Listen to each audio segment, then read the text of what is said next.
everyone, Cynthia here at the Nameless Homestead. Today we're going to be doing our great big garden reveal. Check out this garden.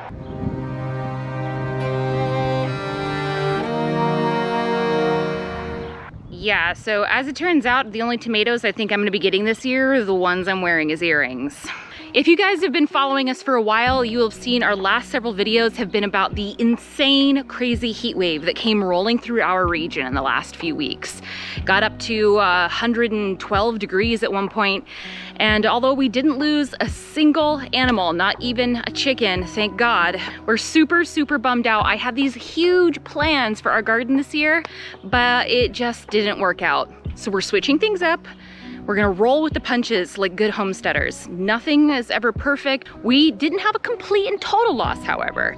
We do have some things that survived and are just simply not thriving. For example, my strawberries that I transplanted last year from wild strawberry plants I collected on our hikes have survived. They overwintered and they survived this crazy drought miraculously.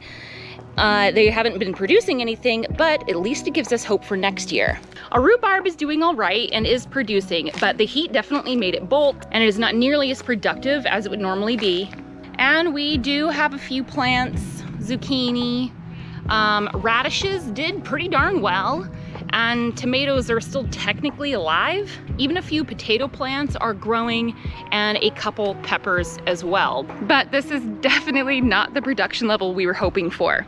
All that being said, we are doing really well in making progress when it comes to infrastructure. I had been preemptively shooting B-roll of all the changes I made as I busted my booty on this garden. It is so different than what it was last year. We didn't have these paths, we didn't have the weed block, we didn't have the rows set up, we didn't have the big area tilled up for our larger crops like our beans or peas or corn or beets. So I am proud of the work that we got done so far this year. And I have decided that I'm going to make lemonade out of these lemons, and we are going to have our keyword this year be infrastructure, because that's what really truly killed my garden. We don't have the appropriate infrastructure to keep things going when the going gets tough. There's only so many things that you can do. Only so many things can be this difficult at once before something has to fail. So right now we're gonna be focusing on infrastructure both for the animals and for the garden.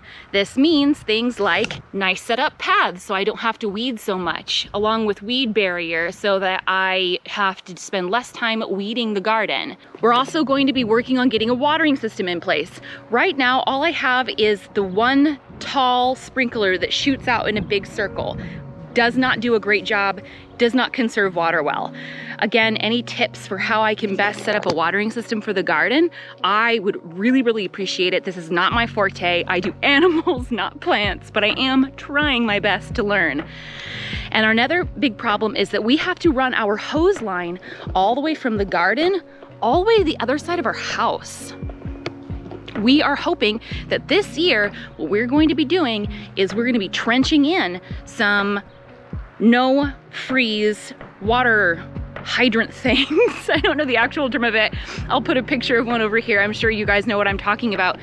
So that way we have a direct line of water from the house to the garden that we can then set up with lines and hoses and splitters and timers, because that would have really been the thing to save the garden. We're also going to be doing the same thing for the animals. We're going to be installing 2 more no freeze water pumps if we can make this happen. So fingers crossed that we can, because it'll make this winter this year in general and next season so much easier if we can find a way to make this work. We have a lot of learning to do, but we have some really good friends who have done this sort of stuff before that are hopefully going to help us trench in this water system. We have a water system in the barn area for the goats, and I want to take the one from over there and lead it all the way over. Hi guys, hello Alessandra, and put it in the poultry yard, and then also run it all the way back to the end of what is our former pig yard so that we can have water in all 3 areas.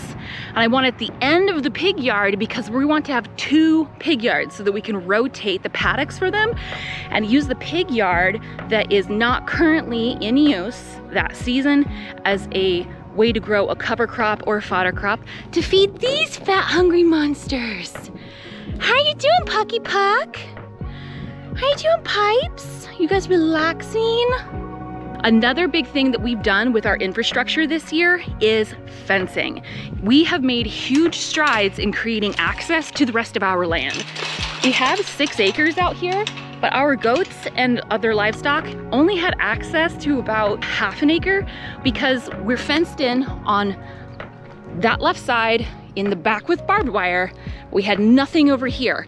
So, of course, naturally the animals that F off right into the neighbor's property and get themselves into trouble. My husband and I were able to pound 50 T-posts in a day and then run 4-strand hot wire across the whole length of it with the family. It was super cool. I've got a couple of really adorable homestead moments coming out about that, hopefully in the next few days. And because of that, our animals now have full access to the entire 6 acres of land that we have, therefore greatly reducing our feed bill, improving pasture management, improving our fire risk management by clearing down the shrubs and the brush, and then hopefully on years unlike this one, we'll actually be able to really boost their nutrition. There's not much to eat out here right now because it is so dry, you guys, and awful. But look at all of our hard work. All the way back. I know it might seem silly and simple and like, it's just hot wires, Cynthia. It's nothing to like do cartwheels over. But this is a big deal to us. This is a huge amount of work, especially as a family who's doing this young and alone and having to research it all ourselves from the ground up. We're figuring it out the hard way that if you don't have the infrastructure set up for irrigation, for watering the animals, for containing them well, you're gonna have a bad freaking time out here. You are gonna be constantly running yourself exhausted, hauling water buckets, moving sprinklers, chasing animals back into pens. So learn from my mistakes before you take on these huge projects. Dive deep into the research and really make sure you have your infrastructure all checked off. We're also looking into the concept of xeriscaping because, as we all know, climate change is real, it's here, and it is messing with us. And unfortunately, we just don't have this sort of rain anymore in my region for years now to support things like lawns and big grassy fields. It just doesn't make any sense. So I want to, in like the children's play yard, around the garden, and the front and back and sides of the house, really dig in and put drought-tolerant native plants all over the yard in deep beds that are barked or rocked, so we can really cut into the amount of space we actually have to water and maintain.